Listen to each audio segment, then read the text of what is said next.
Medical education fraud, medical education fraud. Times of India எங்கள் பத்திரிகை இல்லை, fraud has come to Mehsana in north Gujarat.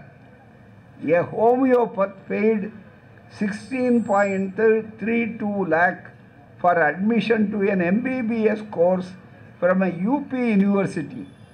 அப்போ தேர்வு அது சொல்லும்போது உச்சநீதிமன்றத்து நீதிபதி சொல்கிறார், நாங்களுக்கு விளங்கலை என்னன்னா புனிதமான தேர்வு. அதில் என்னையா தேர்வில் புனிதமான தேர்வு? இவன் புனிதம்னு சொல்லியே நம்ம அழிச்சுட்டான். இதை தொடாதே, கிட்ட வராதே, புனிதம். அங்கே கோயிலுக்குள்ளே போகாதே, புனிதம். கங்கைக்கு என்ன பேர் வச்சான்னா ஹோலி கேஞ்சஸ், புனித கங்கை. புனித கங்கைக்கு தான் 30,000 கோடி செலவு பண்ணி சுத்தப்படுத்துகிறான். அந்த புனித கங்கையை பார்த்தீங்கன்னா பணமும் சேர்த்து வரும், நிறையா வரும். அதுதான் மிக முக்கியம், அதுதான் புனிதம்.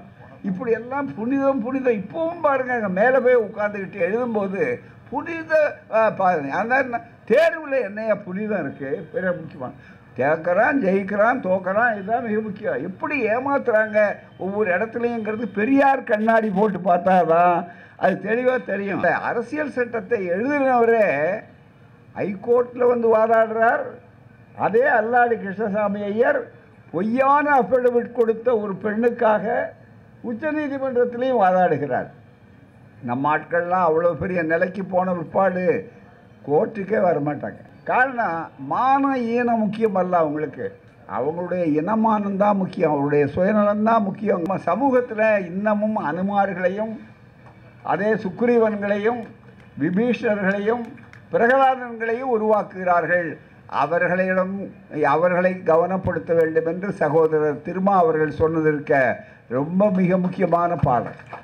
அது சாதாரண இல்லை. அதுக்கு அவன் பொய் சொல்கிறதும் அவனுக்கு சாதாரண விஷயம். மகாபாரதத்தில் பூரா பார்த்தீங்கன்னா கதை பூரா பொய் சொல்கிறது தான் அதனுடைய தத்துவம். இன்றைக்கி குடியரசுத் தலைவருக்கு மருத்துவர் இருப்பாங்க, பிரதமர் மோடிக்கு மருத்துவர் இருப்பாங்க, பூரா தனியாக இருக்குது, வெளியில் தெரியல என்றாலும். ஆனால் அவங்களாம் என்ன நீட் தேர்வு பாஸ் பண்ணவங்களா? நீட் தேர்வு பாஸ் பண்ணவங்கள தான் நாங்கள் மருத்துவராக வச்சுருக்கோன்னு நீங்கள் யாராவது சொல்ல முடியுமா? அதாவது அன்றைக்கு சமஸ்கிருதம் சொன்னார்கள் இங்கே, இன்றைக்கு நீட், அவ்வளோதான். அன்றைக்கி சமஸ்கிருதம் படிக்கணுன்னாங்க, இன்றைக்கி நீட் தேர்வு. வேறு முறை மாறி இருக்கே தவிர நமக்கு வலை வைத்திருக்கிறார்கள் என்பது முக்கியம். நன்றாக நினைவில் வைத்துக்கொள்ள இளைஞர்கள் தயாராக இருக்கிறார்கள். மெரினா இன்னமும் காலியாக தான் இருக்குது, கடல் ஒன்றாங்க கொண்டு போகலை. அவங்க உள்ளே போயிட்டாங்க பார்லிமெண்ட்டுக்குள்ளே ஏவுகணைகளாக போகிறாங்க. இவங்க சாதாரணம் அல்ல. அதனால் திருமாவை பார்த்தா அவங்களுக்கு அந்த நடுக்கம். அதே மாதிரி ராசாவை பார்த்தா அதை விட நடுக்கம், கனிமொழியை பார்த்தா இன்னும் நடுக்கம், காங்கிரஸ் தலைவர்களை பார்த்தாலும் நடுக்கம். இவங்களை ஒட்டு மொத்தமாக எல்லாத்தையும் சேர்த்து ராகுல் காந்தி பார்த்துக்கிறார். அதுதான் ரொம்ப மிக முக்கியம். ஆகவே ஒரு பெரிய வாய்ப்பு இருக்கிறது. இப்போ மைனாரிட்டி அரசாகத்தான் வந்திருக்கிறது இன்னமும். ஆனால் அவதாரம் இப்போ முந்தி வந்தது. முதல்ல சாதாரணமாக சேவகர், பிறகு அவதாரமாக ஆகிவிட்டார்கள். நீங்கள் அவதாரமானாலும், அவதாரம்ங்கிறது மேலேருந்து கீழே வர்றது, அதுதான் அவதார்னா சமஸ்கிருத வார்த்தைக்கு மேலே இருந்து கீழே இறங்குதல்னு எழுதியிருக்காங்க. அவதாரம் மேலே இருந்து கீழே இறங்குதல். இந்த அவதாரங்களையும் மேலே இருந்து கீழே இறங்க வைப்போம். அற்புதமான செய்திகளை சொன்னார்கள். எங்களுடைய துணைத் தலைவர் அவர்கள் சொல்லும்போது சொன்னார், ஊழலுக்காக இந்த தேர்வில் ஊழல் நடந்ததுங்கிறதுக்காக மட்டும் இந்த நீட் கூடாதுன்னு வாதம் இல்லை. நீட்டினுடைய அதை உள்ளே நுழைத்ததனுடைய நோக்கமே என்னங்கிறத அதுவே தவறானது, அதுவே ஏற்க முடியாது. ஒரு பக்கத்திலே சமூக நீதி, சகோதரர் நம்முடைய எழுச்சி தமிழர்கள் சொன்னதைப் போல சமூக நீதியை கொல்ல வேண்டும். சமூக நீதி இந்த நாட்டில் தமிழ்நாடு தான் இந்தியாவுக்கே வழிகாட்டக்கூடியது. தமிழ்நாட்டில் செய்கிற ஒவ்வொரு பணியும் தமிழ்நாட்டு மக்களுக்கு மட்டுமல்ல, பலனை அனுபவிக்கிறவர்கள், போராடுகிறவர்கள் நாம். அந்த பலன் தமிழ்நாட்டுக்கு மட்டும் என்பது கிடையாது. எப்படி ஒரு இடத்துல அங்கு ஒரு குறிப்பிட்ட இடத்துல அணையாக தேக்கப்பட்டாலும் அது எல்லா வயல்களுக்கும் பாய்வதற்கு எப்படி கடைமடை வரை போக வேண்டும் என்று நினைக்கிறோமோ, அதே போலத்தான் இதனுடைய பயன் என்பது போராட்டங்கள் இருக்குது. உதாரணமாக முதலாவது அரசியல் சட்ட திருத்தத்தை பற்றி சொன்னார்கள் இங்கே.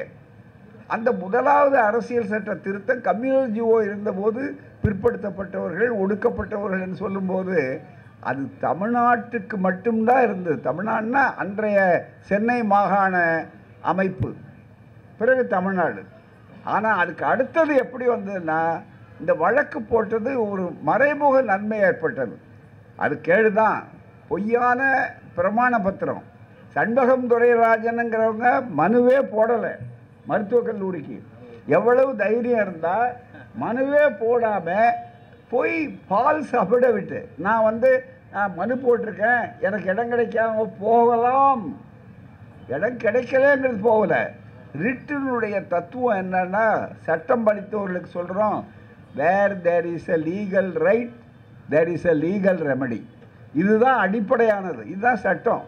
மிக முக்கியம், உரிமை இருந்தால்தான் அங்கே உங்களுக்கு தீர்வு வேணும்னு கேட்க முடியும். உரிமையே இல்லாத போது நீங்கள் அதை உரிமை கொண்டாட முடியாது, தீர்வு கேட்க முடியாதுங்கிற சட்டம்.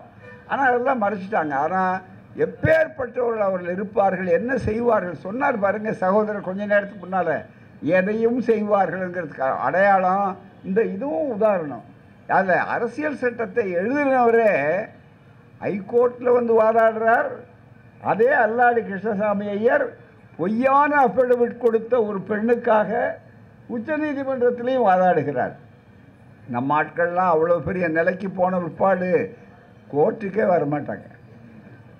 காரணம், மான ஈனம் முக்கியம் அல்ல அவங்களுக்கு, அவங்களுடைய இனமானந்தான் முக்கியம், அவருடைய சுயநலம்தான் முக்கியங்கிறத வழிகாட்டக்கூடியவள். அப்படி வருகிற நேரத்தில் அப்படி நடந்தது மிக முக்கியமாக. அதே மாதிரி இந்த இடஒதுக்கீட்டில் முன்னால் மனு தர்மத்தை காப்பாற்றணும், அதுதான் அழகாக சொன்னார், சமூக நீதியை கொல்லணும். அடுத்தது சகோதரர் டி.கே.எஸ். இளங்கோவன் சொன்ன ஒரு கருத்து ரொம்ப ஆழமானது. என்னன்னு கேட்டால், ஒவ்வொருத்தரும் ஒவ்வொரு கருத்தை சொன்னாங்க. ஜவஹர்லால் ஒரு கருத்தை சொன்னார். ஒவ்வொருவரும் ஒவ்வொரு கோணத்தில் பல கோணங்களில் ஆய்வு செய்திருக்கிறார்கள். இது சாதாரண வகுப்பு அல்ல. இந்த மாதிரி ஒரு அரசியல் வகுப்பு பொதுக்கூட்டம் போட்டு ஊடகங்கள் அதை பரப்பி செய்வதே இந்தியாவிலேயே தமிழ்நாடு மட்டும்தான் உண்டு. அதை முதலில் அதை துவக்கிய பெருமை ஆய்வாளர்கள் எழுதுகிறார்கள், பெரியார் தான் செய்தார், திராவிட இயக்கம் தான். எந்த பிரச்சனைனாலும் உடனே மக்கள்கிட்ட போவாங்க. வடக்கே இன்னும் கூட கிடையாது, இதுக்கு அடுத்தது கேரளா இருக்குமே தவிர வேற கிடையாது மிக முக்கியமாக. அப்படிப்பட்ட ஒரு சூழ்நிலையில் இது அற்புதமான அளவுக்கு வந்திருக்கிறார்கள்.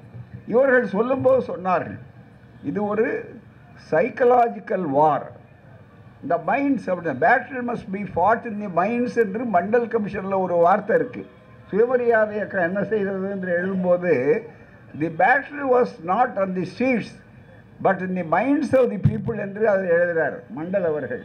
அதாவது மக்கள் மனதில் போய் அந்த இயக்கம் தன்னுடைய உரிமைகளுக்காக செய்தது, ஜாதி ஒழிப்புக்கு, சமூக நீதிக்கு என்று சொன்னார்கள். அப்படி வரக்கூடிய நிலையில் நண்பர்களே, இன்றைக்கு ஒரு மனோதத்துவ ரீதியாக ஒரு பலகீனப்படுத்தக்கூடியதையும் வைத்து ஒரு சூழ்ச்சியையும் செய்து இன்றைக்கு அதை ஆக்கியிருக்கிறார்கள். ஆனால் வெளியில் பேசும்போது நேரு விரோதமாக பேசுவார்கள். இன்றைக்கு கூட மைனாரிட்டி அரசாக இருக்கக்கூடியது, எச்சரிக்கையாக இருக்க வேண்டாம், அத்தனையும் ரொம்ப கவனமாக சொல்லியிருக்காரு. ஏன்னு கேட்டால், நம்ம நாட்டில் எப்படி பிற்படுத்தப்பட்டவர்களே ஆயுதங்களாக பயன்படுத்துகிறார்கள், ஒடுக்கப்பட்டவர்களே ஆயுதங்களாக பயன்படுத்துகிறார் சொன்னார். இது அவங்களுக்கு கைவந்த கலை. இது ராமாயணத்தில் எப்படி ராவணனை வீழ்த்தினாங்க, விபீஷணனை வைத்து தான். அதே மாதிரி பிரகலாதனுடைய பங்களிப்பு என்ன, ஒவ்வொரு புராணத்துலேயும் புராணம் பொய்யா இருக்கலாம், ஆனால் தத்துவம் ரொம்ப மிக முக்கியம். பெரியார் தான் சொல்லுவார் மிக முக்கியமாக. அதே மாதிரி பாருங்கள், அனுமாருக்கு எந்த இடம் செய்கிறவன் பூரா அனுமார், மீட்டுட்டு வந்தவன் பூரா சிறிய கதைப்புடி அனுமார். ஆனால் உட்கார்ந்துருக்கிற இடம் அவனுக்கு எங்கே இடம், இடஒதுக்கீட்டில் எல்லாரும் உட்கார்ந்துருப்பாங்க பக்கத்தில். அந்த படத்தில் கூட அனுமார் கீழே தான் இருப்பார் மிக முக்கியமாக. ஆகவே தான் நம்ம சமூகத்தில் இன்னமும் அனுமார்களையும், அதே சுக்ரீவன்களையும், விபீஷணர்களையும், பிரகலாதன்களையும் உருவாக்குகிறார்கள். அவர்களை கவனப்படுத்த வேண்டும் என்று சகோதரர் திருமா அவர்கள் சொன்னதற்க ரொம்ப மிக முக்கியமான பாடம். அது சாதாரண இல்லை. அதுக்கு அவன் பொய் சொல்கிறதும் அவனுக்கு சாதாரண விஷயம். மகாபாரதத்தில் பூரா பார்த்தீங்கன்னா கதை பூரா பொய் சொல்கிறது தான் அதனுடைய தத்துவம். வெற்றி பூரா பொய் சொல்கிறது தான். எப்படி கண்ணனை வீழ்த்தினாங்க அப்படின்னா பொய் சொல்லி தான் வீழ்த்தினாங்க, அந்த கதைப்படி. நம்முடைய கதை இல்லை. ஆகவே தான் அது அவர்களுக்கு தத்துவம். அந்த தத்துவத்தை இன்றைக்கு வைத்து விட்டு வெளியே சொல்லும்போது பார்த்திங்கன்னா ஊழல் ரொம்ப பெருகி போச்சுங்க, அந்த ஊழல் இல்லாத ஒரு தத்துவத்தை உருவாக்குறதுக்கு தான் நீட் தேர்வு என்று சொன்னார்கள்.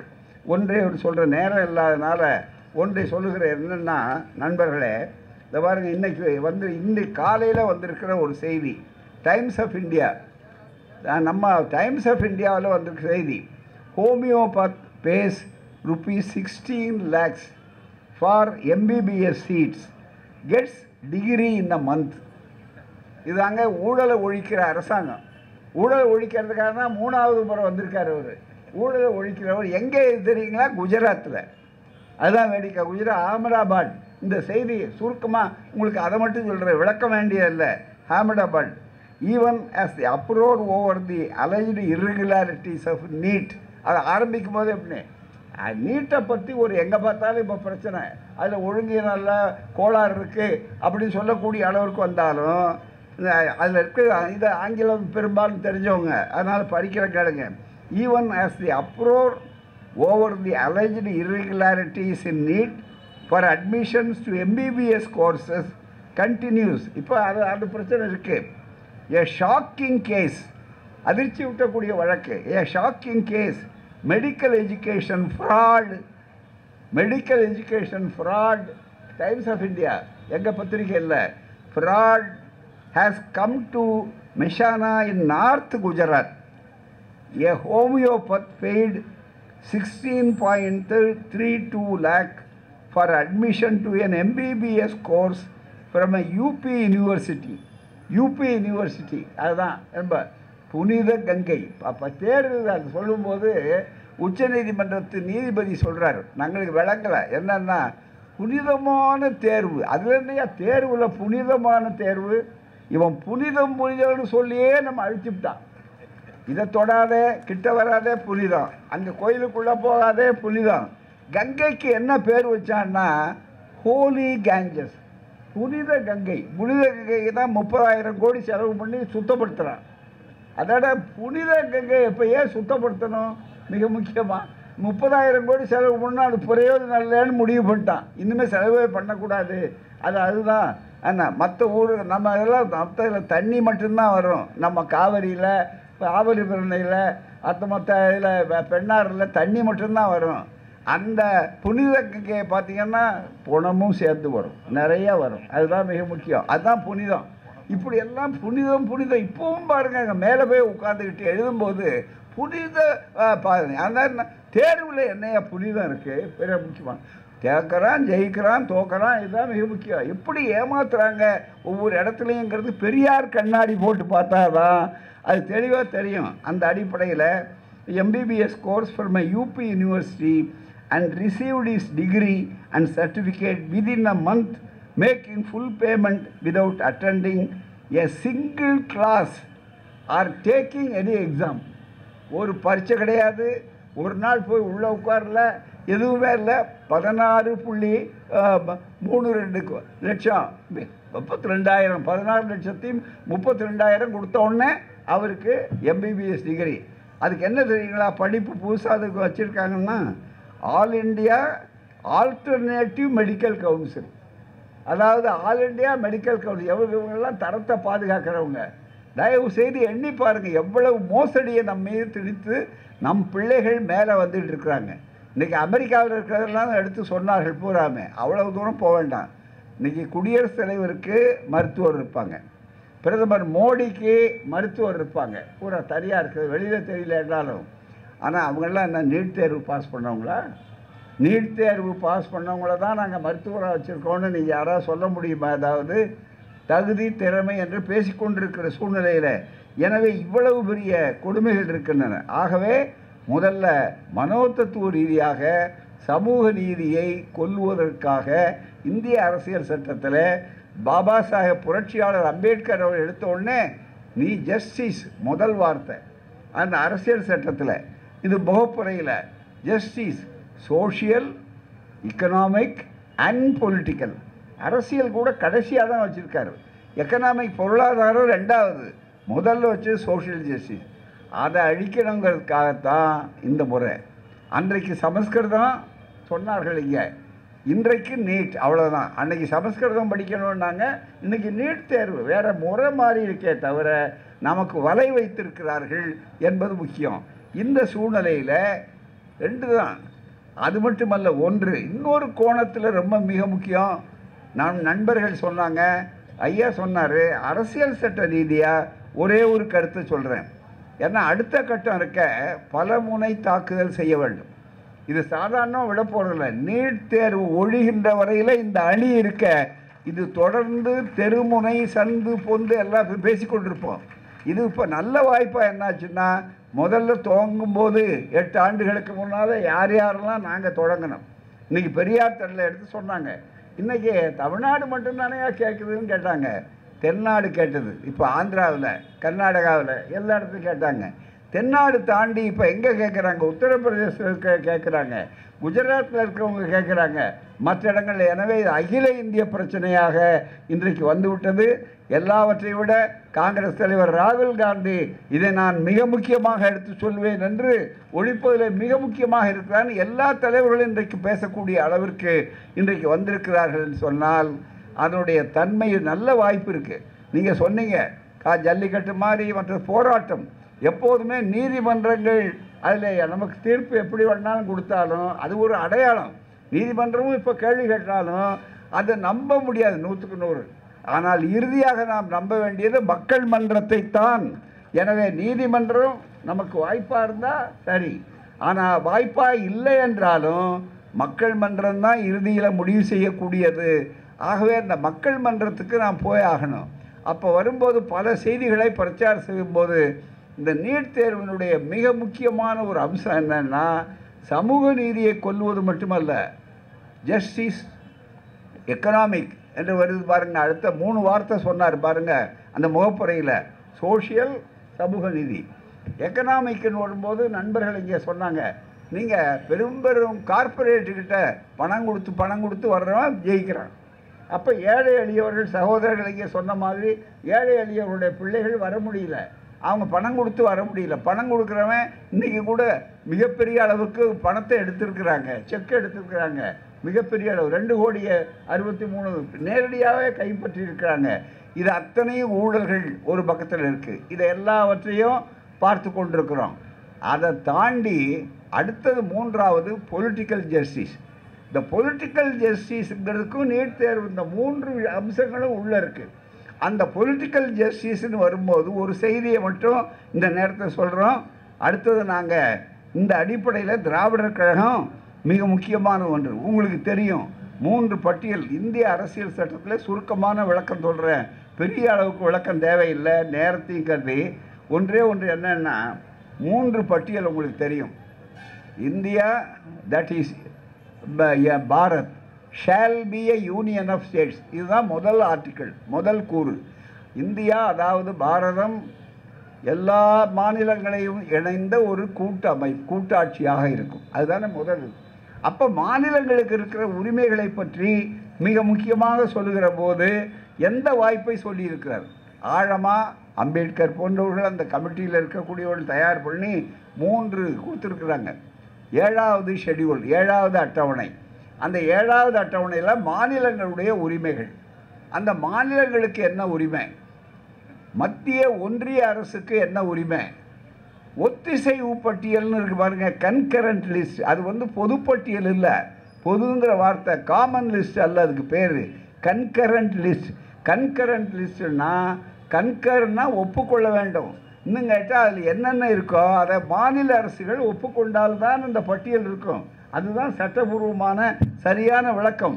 அந்த அடிப்படையில் பார்க்கும்போது நண்பர்களே, ஒன்றே ஒன்று சொல்கிறோம். இப்போ இங்கே கூட சகோதரர்கள் சொன்னாங்க, நான் இங்கே பேசினவர்கள் சொன்னார்கள், அதாவது நெருக்கடி காலத்தில் ஜவஹர்லால் அவர்கள் சொன்னார்கள், மற்ற நெருக்கடி காலத்திலெல்லாம் மிக முக்கியமாக நாங்கள்லாம் யாருக்குமே வெளியே தரல. கல்வி பட்டியலை மாநில அரசு பட்டியலில் இருந்து அதை ஒத்திசைவு பட்டியலுக்கு கொண்டு போயிட்டாங்க. விவாதம் இல்லாமல், ஒன்றுமே இல்லாமல், பார்லிமெண்ட்டில் பாஸ் பண்ணலை, ஏதோ நடத்துகிறாங்க, அந்த மாதிரி ஆக்கிட்டுவாங்க, யாரும் கேட்கறதுக்கு ஆள் இல்லை அப்படின்னு இருந்தால். ஆனால் இன்றைக்கு அந்த இடத்துக்கே போக வேண்டாம். திராவிடர் கழகம் மற்ற நம்முடைய கூட்டணி கட்சி தோழர்கள் திமுக உள்பட எல்லாரையும் அடுத்து நாங்கள் கலந்து ஒரு மிக முக்கியமான ஒரு இடம் என்னன்னா, அரசியல் சட்ட ரீதியாகவே ஜஸ்டிஸ் ஏ.கே. ராஜன் அவர்கள், நம்முடைய திராவிட முன்னேற்ற கழக முதல்வர் அவர்கள், ஸ்டாலின் அவர்கள் தான் முதல்ல இந்திய மாநிலத்திலேயே முதல்வராக இருந்து சொன்ன ஒரே ஒரு வாய்ப்பு அவர் தான். அது மூலமாக உடனே ஏ.கே. ராஜன் அவருடைய கமிட்டி ஒரு குழு போட்டாங்க, அது அறிக்கை கொடுத்துருக்காங்க. அந்த அறிக்கையில் ரொம்ப மிக முக்கியமான ஒரு வழிமுறையை சொல்லி கொண்டிருக்கிறார். என்ன வழிமுறை? அரசியல் சட்டம் மீறி அரசியல் சட்டத்துக்கு முரணாகத்தான் இந்த நீட் தேர்வு அமைப்பே வந்திருக்கிறது. அரசியல் சட்டத்துக்கு விரோதம். அதை நாம் இதுவரையில் அந்த கோணத்தில் இதுவரையில் வழக்கு இல்லை. அந்த கோணத்தில் புதிதாக ஒரு வழக்கை திராவிடர் கழகம் முன்னின்று நீதிமன்றத்துக்கு செல்ல இருக்கிறது. அது உயர் நீதிமன்றமாக இருந்தாலும் இருக்கலாம், உச்ச நீதிமன்றமாக இருந்தாலும் இருக்கலாம். அதில் ஒரே ஒரு செய்தியை மட்டும் செய்தியாளர் நண்பர்களும் தயவு செய்து இதை முக்கியமாக புரிந்து கொள்ள வேண்டும். என்னவென்று சொன்னால், முழுக்க நமக்கு உரிமை இருக்கிறது. இந்த நீட் தேர்வு போடுவதற்கு அவர்களுக்கு உரிமை இல்லை. சட்டத்துக்கு விரோதமாக, அரசியல் சட்டத்துக்கு விரோதமாக தான், அரசியல் சட்டத்துக்கு எதிராக தான், முரணாகத்தான் இது நடந்திருக்கிறது என்பதற்கு அடையாளம் ஒன்றே ஒன்று சொல்லுகிறேன். இது முதல்ல மாநில யூனியன் லிஸ்ட், இது அதாவது ஒன்றிய பட்டியல். இந்த ஒன்றிய பட்டியலில் ஒன்றியத்துக்கு எந்தெந்த அதிகாரம் நல்லா கவனிக்கிறது. சிக்கலான ஒரு சின்ன விஷயம், பிறகு நாங்கள் விளக்கமாக நீண்ட அறிக்கைகள் எழுதுவோம். அதில் 44வது ஐட்டம் குறிச்சி பத்திரிகையாளர்கள் மற்றதாக இருந்தால் கூட 44வது யூனியன் லிஸ்ட் என்று சொல்வதில் incorporation, regulation and winding up of corporations whether are trading or not with the objects confined to one state, but not including universities. பல்கலைக்கழகங்களை தவிர மீதி இடத்துல ஒழுங்கு பண்ணலாம், சரிப்படுத்தலாம் அப்படிங்கிறதுக்கு 44வது ஐட்டமாக யூனியன் ஒன்றிய அரசாங்கத்தில் இருக்குது. அதாவது இப்போ மறுபடியும் நீங்கள் படிக்க வேண்டுமானா மீதி நீளமாக படித்தா கொஞ்சம் சட்ட விளக்கங்கள் இருக்கும், கோர்ஸ் மாதிரி போகலை, எளிமையாக புரியறதுக்காக சொல்கிறேன். Incorporation, regulation and but not including universities. பல்கலைக்கழகங்களில் கை வைக்கக்கூடிய, பல்கலைக்கழகங்களுடைய உரிமைகளில் கை வைக்கக்கூடிய அதிகாரம் ஒன்றிய அரசுக்கு கிடையாது. தேர்வு நடத்துவது, மெடிக்கல் காலேஜுக்கு தேர்வு நடத்துவது யார் என்று சொன்னால் அந்த உரிமை பல்கலைக்கழகங்களுக்கு மட்டும்தான். தமிழ்நாட்டில் எம்ஜிஆர் மெடிக்கல் யூனிவர்சிட்டின்னு சொல்லக்கூடிய அதற்கு மட்டும்தான் அந்த உரிமை உண்டு. அதுதான் அந்த எந்த மற்ற இடங்கள் இருந்தாலும் அங்கே தான் மிக முக்கியம். எனவே பல்கலைக்கழகத்தினுடைய உரிமை இது ஒன்றிய பட்டியலிலே இருந்து முதல்ல 44வது ஐட்டம். மாநில பட்டியல்னு பின்னால் இருக்கு பாருங்கள். மாநில பட்டியலே மற்ற மாற்றங்கள் வந்தாலும் கூட இரண்டாவது அதே சொற்கள், இதில் 44 என்ன சொற்களை பயன்படுத்தி இருக்கிறார்களோ அதே சொற்கள் 32 ஐட்டம் மாநில பட்டியலில். Incorporation, regulation and winding of corporation, அதில் என்ன இருந்ததோ அதே வார்த்தை. Other than those specified in list 1, other than those specified list 1 அந்த 44ஓட சேர்த்து அதை இங்கே கூப்பிட்டு சொல்கிறாங்க. அண்ட் யூனிவர்சிட்டிஸ், இன்கார்பரேட்டட் ட்ரேடிங் லிட்டரரின்னு சொல்லி மிக முக்கியமாக அதர் தேன் தோஸ் என்று சொல்லி சொசைட்டிஸ், கோஆபரேட்டிவ் சொசைட்டிஸ் என்று இதுலேயும் தெளிவாக அதில் இருக்க முடியாது, பல்கலைக்கழகங்களில் கை வைக்க முடியாது என்று சொல்கிறேன். ஆனால் துணிந்து சட்டவிரோதமாக யாரோ சொன்னாங்க, அது முகமைன்னு வைக்க முடியாது.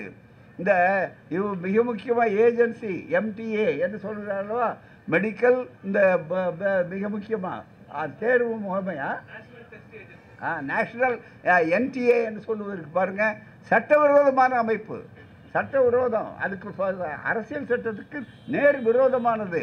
இந்த செய்தியை திராவிடர் கழகம் முன்னால் நிற்கும் நம்முடைய தோழர்கள் கட்சிகள் எத்தனை பேர் வரணும். முதல்ல நாங்கள் அப்படித்தான் முதல்ல நீட்டுக்கு போட்டு இடஒதுக்கீட்டில் நம்ம எல்லாரும் வெற்றி பெற்றோம். மற்றவர்களெல்லாம் உச்சநீதிமன்றத்தில் போட்டாங்க, நாங்கள் திராவிடர் கழகம் இங்கேயே போட்ட உடனே அன்றைக்கு இருந்த தலைமை அவங்க நீதிபதி சொன்னார், நீங்கள் மாநிலத்தில் போய் போடுங்கன்னாங்க. அப்போ எல்லாரும் மற்றவங்க இங்கே வந்தாங்க. அது பிறகு நடந்து தான் பெரிய விளைவு வந்தது. இந்தியா பூராவில் நம்ம முதல்வர் எல்லாமே திமுக உட்பட வந்தது. ஆகவே அது மிக முக்கியமானது. எனவே சட்ட போராட்டம் ஒரு பக்கத்தில் தொடரும். அவர் சொன்ன மாதிரி விட்டு போனதல்ல, இது ஒரு நல்ல தொடக்கம். அதற்கு அடுத்தபடியாக நண்பர்களே, தொடர்ந்து இது மாதிரி பிரச்சாரங்களை செய்து கொண்டிருக்கிற நேரத்தில் மிக முக்கியமாக இன்றைக்கு நாங்கள் அடுத்த கட்டத்தில் எது வருகிறோம் என்று சொன்னால் நண்பர்களே, மிக முக்கியமாக ஒரு அறிவிப்பு என்னன்னா, திராவிடர் மாணவர்கள் இன்றைக்கு இளைஞர்கள் எல்லா மாணவர்களும் ஒன்றுபட்டிருக்கோம். அது கம்யூனிஸ்ட் கட்சி மாணவர்களாக இருக்கலாம், விடுதலை சிறுத்தைகள் மாணவர்களாக இருக்கலாம், இந்திய கம்யூனிஸ்டாக இருக்கலாம், மார்க்சிஸ்டாக இருக்கலாம், திமுக மாணவர்கள் எல்லாரும் ஒரே அளவுக்கு இதில் ஒன்றா இருக்காங்க. எப்படி தலைவர்கள் இருக்காங்களோ இது நாளாக நாளாக விரிவாகும். நன்றாக நினைவில் வைத்துக்கொள்ள இளைஞர்கள் தயாராக இருக்கிறார்கள். மெரினா இன்னமும் காலியாகத்தான் இருக்குது. கடல் ஒன்றாங்க கொண்டு போகலை. ஞாபகம் வைத்துக்கொள்ள வேண்டும் பூராவுமே. மிக முக்கியமாக அப்படிப்பட்ட ஒரு சூழ்நிலையில் இங்கே 5 குழுக்களை வருகிற நாங்கள் ஒன்றும் இந்த சூடு ஆறக்கூடாது. அதுதான் மிக முக்கியம். இதோ மேலே மேலே மேலே எப்படி இரும்பு அடிக்கிறதுக்கு மேலே மேலே அடிச்சுக்கிட்டே இருக்கணுமோ அதே மாதிரி எங்களுடைய போராட்டம் என்பது இருக்கிறது தொடர்ந்து கொண்டே இருக்கும். அதில் எங்களுக்கு வேறு வேலையே கிடையாது. அவங்க உள்ளே போயிட்டாங்க பார்லிமெண்ட்டுக்குள்ளே ஏவுகணைகளாக போகிறாங்க. இவங்க சாதாரணம் அல்ல. அதனால் திருமாவை பார்த்தா அவங்களுக்கு அந்த நடுக்கம். அதே மாதிரி ராசாவை பார்த்தா அதை விட நடுக்கம். கனிமொழியை பார்த்தா இன்னும் நடுக்கம். காங்கிரஸ் தலைவர்களை பார்த்தாலும் நடுக்கம். இவங்களை ஒட்டு மொத்தமாக எல்லாத்தையும் சேர்த்து ராகுல் காந்தி பார்த்துக்கிறார். அதுதான் ரொம்ப மிக முக்கியம். ஆகவே ஒரு பெரிய வாய்ப்பு இருக்கிறது. இப்போ அவங்க என்னதான் அவர்கள் வித்தைகள் காட்டினாலும் கூட மக்களுக்கு தெரியக்கூடிய அளவிற்கு இருக்கும்போது மிக முக்கியமாக நீட் தேர்வு ரத்து செய்ய ஒன்றிய அரசை வலியுறுத்தி திராவிடர் கழக இளைஞரணி, திராவிட மாணவர் கழகம் தமிழ்நாடு தலைவர் அளவில் மாபெரும் இருசக்கர வாகன பிரச்சார பரப்புரை பயணம் வருகிற 11ஆம் தேதியிலிருந்து தொடங்கும். 11ஆம் தேதி விட்டுற மாதிரி இல்லை. இன்றைக்கி தேதி வருகிற 11ஆம் தேதியிலிருந்து தொடங்கி 5 குழுக்கள். ஒரு குழு கன்னியாகுமரியிலேருந்து கிராமங்கள் மற்ற இடங்கள்லாம் இருந்து கன்னியாகுமரியிலேருந்து வரும். இன்னொரு குழு ராமநாதபுரத்திலிருந்து தொடங்கி சேலம் வரும். கன்னியாகுமரியிலிருந்து தொடங்கி சேலம் வரும். ராமநாதபுரத்திலிருந்து அடுத்த குழு தொடங்கி வரிசையாக எல்லா பகுதிகள், நகரங்கள், கிராமங்கள் பிரச்சாரம் செய்து கொண்டு அது சேலத்துக்கு வந்து சேரணும். புதுச்சேரியிலிருந்து அடுத்த குழு அந்த பகுதிகளெலாம் சேர்ந்து பிரச்சாரம் செய்து கொண்டு சேலத்துக்கு வரும். அடுத்தது 4வது குழு தாராபுரத்திலிருந்து, கோவை தாராபுரம் உடுமலைப்பேட்டை பக்கம், அதிலிருந்து புறப்பட்டு மற்ற இடங்களில் வந்து மிக முக்கியமாக சேலத்துக்கு வரும். சென்னையிலிருந்து சேலத்துக்கு குழுக்கள் செல்லும். ஆகவே 5 குழுக்கள் செல்கிறோம். 15ஆம் தேதி இருசக்கர வாகன பிரச்சாரம். மற்ற அமைப்புகள் வந்து கலந்துக்கிட்டாலும் நாங்கள் ரொம்ப மகிழ்ச்சியாக வரவேற்போம். திராவிட கழகம் தான் செய்யணும்னு அவசியம். எல்லோரும் நம்ம ஒன்று தான். ஒரு உருவம் கொடுக்கணுங்கிறதுக்காக தான் அந்த வாய்ப்பு. ஆகவே கட்டுப்பாடாக, யாருக்கும் தொல்லை இல்லாமல், பொது சொத்துக்கு நாசம் இல்லாமல், பொது ஒழுங்குக்கு, பொது அமைதிக்கு கேடு இல்லாமல் அறவழிப்பட்ட முறையில் பிரச்சாரம், இந்த துண்டு வெளியீடுகள், வீட்டுக்கு வீடு, கடைக்கு கடை, இது அத்தனையும் பிரச்சாரத்தை செய்து கொண்டு போவோம். ஜூலை 15 கல்வி வள்ளல் காமராசர் அவர்களுடைய அந்த பிறந்த நாள் அன்றைக்கு எல்லா அமைப்புகளும் சேர்ந்து இதே மாதிரி எல்லா தலைவர்களில் யார் யாருக்கு வாய்ப்பு இருக்கிறதோ அவர்கள் எத்தனையும் சேர்ந்து சேலம் செயலாற்றும் காலம் என்று சொன்னார் அண்ணா அவர்கள். அது மாதிரி அங்கே சேலத்தில் சேருவோம். அங்கே நாங்கள் எல்லோரும் சேர்ந்துக்குவோம். மீதி இடத்துலலாம் அவரவர்கள் எங்கெங்கே வாய்ப்பு இருக்கிறதோ தலைவர்களையும் கேட்டுக்கொள்கிறேன்.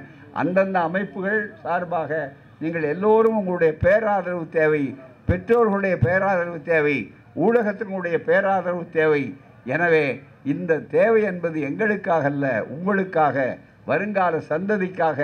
நிகழ்கால நம்ம சமூக நீதி இல்லையானால் சமூக நீதி எங்கோ போய்விடும். முதல்ல அன்னைக்கு அழகாக சொன்னார் எழுச்சி தமிழர், மண்டல் வந்தவுடனே கமண்டலை தூக்கினான்.